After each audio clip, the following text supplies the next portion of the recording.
নই, নয় রে আমি তো সেই ঘরের মালিক নই। আমরা ঘরের মালিক নয়, জমিদারের মালিক নয়। আল্লাহ পাক বলেছেন খালাকাস সামাওয়াতি ওয়াল আরদ, আমি আল্লাহ জমিন সৃষ্টি করেছি, আসমান সৃষ্টি করেছি। বলুন সুবহানাল্লাহ। জমিদার জমি আমার কি করে হতে পারে? আজকে মরণ হয়ে গেলে কালকে আপনার দাম নাই। এখানে আমাকে শামীম ভাই বলে সুন্দর করে বলতেছে যে শামীম চিশতি ওয়াজ করবে আপনাদের সামনে, বলছে না? কিন্তু আমার যদি এখানে মরণ হয়ে যায়, আমার নাম ধরে আমাকে নাম ডাকবে না, আজ শামীম দেখছি থেকে নামা, বলবে লাশ টানে নামা, মরা টানে নামা, আমার নাম কিন্তু লাশে পরিণত হয়ে যাবে। ঠিক না বাপ? আজকে মরলে কালকে অন্ধকার কবরে যেতে হবে, কেউ আপন থাকবে না। যাই হোক, রাদানি মিল্লাত ইসলামিয়া টাইম খুব স্বল্প সময়। কোরআন শরীফের একটি মাসুর মারুফ আয়াত তেলাওয়াত করেছি। আল্লাহ পাক বলতেছেন ওয়ারা ফা'না লাকা যিকরা, ওয়ারা ফা'না লাকা যিকরা, হাবিব আপনার শান ও মানকে আমি আল্লাহ বাড়িয়েছি। বলুন সুবহানাল্লাহ। নবীজির শান আল্লাহ কেমন বাড়ালেন? পৃথিবীর জমিনে যদি নবী মুস্তাফা চাদর পরিধান করে বসে থাকতেন, মনোযোগ, চাদর পরিধান করে যদি দুনিয়ার জমিনে নবী মুস্তাফা বসে থাকতেন, আল্লাহ রাব্বুল আলামিন নবীকে মুহাম্মদ বলে ডাকেন নাই, ডেকেছেন ইয়া আইয়ুহাল মুজাম্মিল। বলুন সুবহানাল্লাহ।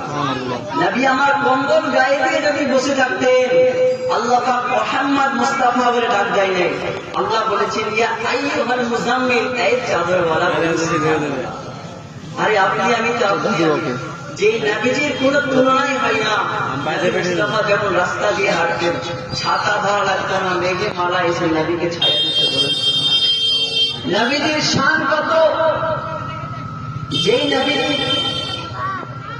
আল্লাহর দরবারে ফরিয়াদ করতেছে, মাওলা ও মাওলাই করিম, আপনার কাছে আমার একটা রিকোয়েস্ট।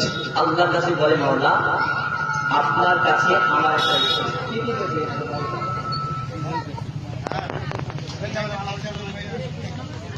আপনার কাছে আমার একটা রিকোয়েস্ট। আল্লাহ পাক ডাক দিয়ে বলতেছেন হাবিব কি এমন রিকোয়েস্ট করলেন? আল্লাহর কাছে নবী মুস্তাফা হাসরের ময়দানে রিকোয়েস্ট করতেছেন মাওলা আপনার কাছে আমার একটা চাওয়া আছে। রব্বুল আলামিন বলে হাবিব বলে চাও। রব্বুল আলামিন আমার গুনাহগার উম্মতের সংখ্যা অনেক বেশি হবে, অনেক বেশি। আল্লাহ বলে হ্যাঁ। ওগো রব্বুল আলামিন আমার উম্মতের দুটি লাইন হবে। বলে হ্যাঁ, একদিকে থাকবে গুনাহগার, একদিকে থাকবে নেককার। ও মাওলা আমার একটা রিকোয়েস্ট, আপনি আমার নেককার বান্দাগুলোকে নিয়ে নিবেন। আল্লাহ রাব্বুল আলামিন ডাক দিয়ে বলে ওরে আমার নবী পাক, তুমি কেন তোমার গুনাহগার উম্মতকে নিয়ে তুমি কি করতে চাও? তারা তো জাহান্নামী হয়ে যাবে। রাসূলুল্লাহ ডাক দিয়ে বলে রব্বুল আলামিন আমার গুনাহগার উম্মতকে আমি এই কারণে নিতে চাই। ওগো মাওলাই পাক আমার নেককার উম্মতগুলো তো জান্নাতের মধ্যে প্রবেশ করবে। ওগো রব্বুল আলামিন আমার গুনাহগার উম্মতগুলোকে আমি চাদরের নিচে ঢেকে ঢেকে বার করব। নবী তো নবী, যে নবী মুস্তাফা সারাটা জীবন এই দুনিয়ার জমিনে কাঁদলেন, এখনো নবী মুস্তাফা মদিনার সব জমিনে কান্না করতেছেন। যাই হোক, আমি এখান থেকে মহব্বতের দিকে যাচ্ছি। রাসূলে পাকের মহব্বত কেমন করে করবে? নবী একজন সাহাবী যিনার নাম হযরত আবু রাদিয়াল্লাহু তাআলা, তিনি যুদ্ধের ময়দানে গিয়েছেন, যুদ্ধ করতেছেন ইসলামের খাতিরে। যুদ্ধ করতে করতে হযরত কাতাদা রাদিয়াল্লাহু তাআলা একটা চোখ খুলে বাইরে বের হয়ে যায়। একটা চোখ খুলে বাইরে বের হয়ে গেছে। চোখটা হাতের মধ্যে নিয়ে নবী কারবালা দিকে, ইয়া রাসূলুল্লাহ ও কামলিওয়ালা মায়ার রাখবো, আমার চোখটা খুলে গেছে, আপনি ঠিক করে দিন, অনেক ব্যথা পাচ্ছে। নবী আমার ডাক দিয়ে বলতেছে কাতাদা রে, ওরে আমার কাতাদা, ইসলামের জন্য তুমি যুদ্ধ করেছো, আমি নবী মুস্তাফা অনেক খুশি হয়েছি। কাতাদা তোমার কাছে আমার একটা প্রশ্ন। হযরত কাতাদা রাদিয়াল্লাহু তাআলা ডাক দিয়ে বলেন ইয়া রাসূলুল্লাহ আপনি কি প্রশ্ন করতে পারেন? নবী পাক বলতেছে কাতাদা তুমি কি তোমার এই চোখ চাও নাকি নাকি জান্নাত চাও? কাতাদা চিন্তায় পড়ে গেল, আমার নবী মুস্তাফা আমাকে এইরকম কথা বলে। কাতাদা রাদিয়াল্লাহু তাআলা বলে ইয়া রাসূলুল্লাহ আমি জান্নাত চাই না, আমি চোখ চাই। বলেন সুবহানাল্লাহ। আপনাকে আমাকে যদি কোনো বলি ভালো বলি এখন জিজ্ঞাসা করে তুমি কি চাও, বলে জান্নাত চাই। কিন্তু নবীর সাহাবী জান্নাত কেন চাইলেন? নবী মুস্তাফা প্রশ্ন করে, কতাদা তুমি কেন জান্নাত চাইলে না? কতাদা রাদিয়াল্লাহু তাআলা আনহু ডাকতে বলে, ইয়া রাসূলুল্লাহ, আপনার ফুতু মুবারাকায় আমার চোখ ভালো হয়েছে। ওগো নবী, দিল থেকে আপনাকে ভালোবেসে আমি যুদ্ধ করতে এসেছি। ওগো মায়ার নবী, আমার জান্নাতে যাওয়া লাগবে না, জান্নাতে আমাকে খুঁজবে। সুবহানাল্লাহ, জান্নাতে আমাকে খুঁজবে। নবী মুস্তাফা মুচকি হাসি দিলেন। শুধু তাই নয়, নবীগণের সাহাবার ভালোবাসা বাহানা করে রাসূলের পাকের সামনে পেতে চাই। নবীর একজন সাহাবী হযরতে উকাশা রাদিয়াল্লাহু তাআলা আনহু, নবী আমার গুটে গুটে পায়ে মসজিদে নববীর মধ্যে গেলেন। যাওয়ার পরে ডাকে বলতেছে, ওরে আমার সমস্ত সাহাবাগণ শোনো, আমার নবী মুস্তাফা সমস্ত সাহাবাগণকে ডাক দিয়ে বলতেছে, আমার সামনের দিকে আসো। সমস্ত সাহাবাগণ নবীর সামনে হাজির। নবী আমার ডাক দিয়ে বলে, ওরে আমার সাহাবারা গো, আমার নবী মুস্তাফা আমার ইন্তিকাল হয়ে যাবে, আমার ওফাত হয়ে যাবে। ওরে আমার পেয়ারা সাহাবীরা, আমার নবী মুস্তাফা আমার ইন্তিকাল হয়ে যাবে। ও আমার সাহাবারা, তোমরা কি পাবে আমার কাছে চেয়ে নাও। নবীর সাহাবাগণকে ডাক দিয়ে বলে, ওরে আমার সাহাবারা, আমার কাছে কি পাবে চেয়ে নাও। কোন সাহাবা কিন্তু খাড়া হয় না। আমার দাঁড়িয়ে একবার বললেন, দুইবার বললেন, মিডিল থেকে একজন সাহাবা দাঁড়িয়ে গেছে, ডাক দিয়ে বলে, ওরে আমার দয়া,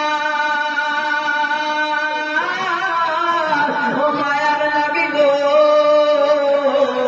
আপনার কাছে আমার একটি চাওয়া আছে, আপনার কাছে আমার একটি পাওয়া আছে। আমার নবী ডাক দিয়ে বলে, ওরে পাগল, তোমার কি চাওয়ার আছে, পাওয়ার আছে, আমার কাছে একটু বলো। এ পাগলা ডাক দিয়ে বলে, ইয়া রাসূলুল্লাহ নবী, ওই তাবুকের যুদ্ধ হয়েছিল গো নবী, আপনি যখন লাইন করাচ্ছিলেন গো নবী, আপনার হাতে একটি চাবুক ছিল, সেই চাবুকের আঘাত আমার গায়ে লেগেছিল। ইয়া রাসূলুল্লাহ,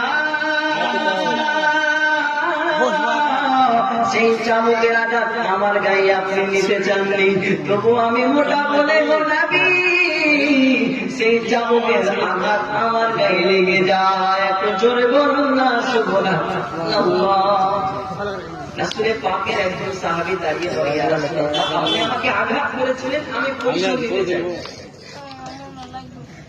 দয়ার নবী আমার সেই সাহাবাগণকে ডাক দিয়ে বলে, আমার পেয়ারা, আমি তোমাকে আঘাত করেছিলাম, তুমি আঘাত করতে চাই? বলে হ্যাঁ।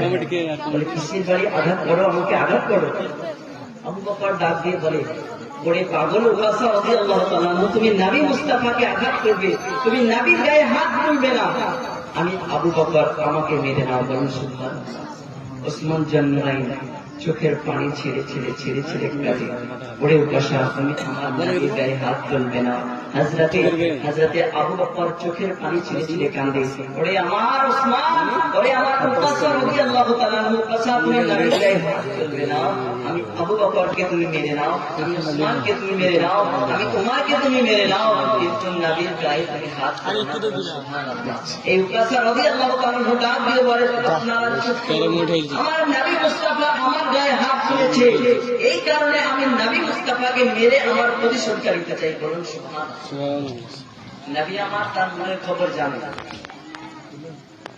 এবার কিন্তু সেই রাদিয়াল্লাহু তাআলা আনহুকে একটা চাবুক নিয়ে আনা হলো, চাবুক দিলেন।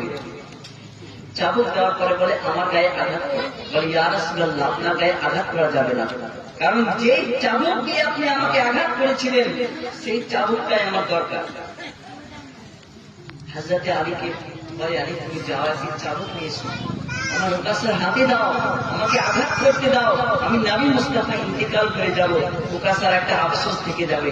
তখন সেই চাবুকটা আনা হলো, নবী মুস্তাফা হাতের মধ্যে দিলেন। দেওয়ার পরে বলে, তুমি আমার গায়ে থাকো। সেই নবী পাক বলে ওকাসা তুমি আমার গায়ে আঘাত করবে সবার সামনে। ওকাসা বলে ইয়া রাসূলুল্লাহ আপনি যখন আমার গায়ে আঘাত করেছিলেন আমার শরীরে কোনো পোশাক ছিল না। ওগো নবী আমার শরীরে কোনো পোশাক ছিল না, আমি দেখতে চাই যে ইয়া রাসূলুল্লাহ আপনার গায়ে যাতে কোনো পোশাক না থাকে। নবী মুস্তাফা ডাক দিয়ে বলতেছে ওরে আমার পেয়ারা, ওরে আমার সাহাবা, আমি নবী মুস্তাফা জিন্দেগিতে কারোর সঙ্গে আমার শরীর দেখাইনি। বলে কথা ডাক দিয়ে বলি ইয়া রাসূলুল্লাহ আপনি পর্দার আড়ালে চলুন। নবী মুস্তাফাকে নিয়ে পর্দার আড়ালে যাওয়া হলো। যাওয়ার পরে আমার নবী মুস্তাফা যে মাত্র পোশাকটা খুলেছে, নবী মুস্তাফার পিঠের বামে পিঠ মোবারকাতে একটি মোহরে নবুয়ত লেখা আছে। আর হযরত উকাসা রাদিয়াল্লাহু তাআলা আনহু সেই মোহরে নবুয়তটাকে চুম্বন দিতেছে। বলুন সুবহানাল্লাহ। তো শুনে একটা যে মোহরে নবুয়ত কি, মুসা আলাইহিস সালামের হাতে একটি লাঠি ছিল, ঈসা আলাইহিস সালামের কাছে একটি আঙ্গুল ছিল। এরকম প্রত্যেকটা নবীকে একটা একটা করে জিনিস আমার রব্বুল আলামিন দিয়ে পাঠিয়েছেন। এবং আমার নবী মায়ার নবীকে সেই মোহরে নবুয়ত পিঠের মধ্যে একটু বিরাজে দিয়েছিলেন। আমার আল্লাহ রব্বুল আলামিন আমার নবী মুস্তাফার ঘাড়ে এইভাবে হাতটা দিয়েছিলেন। হাতটা করে মোহরে নবুয়ত আমার নবীর নামে দিয়েছিলেন। নবীর প্রেম ভালোবাসা আমাদের অন্তরে রাখতে হবে।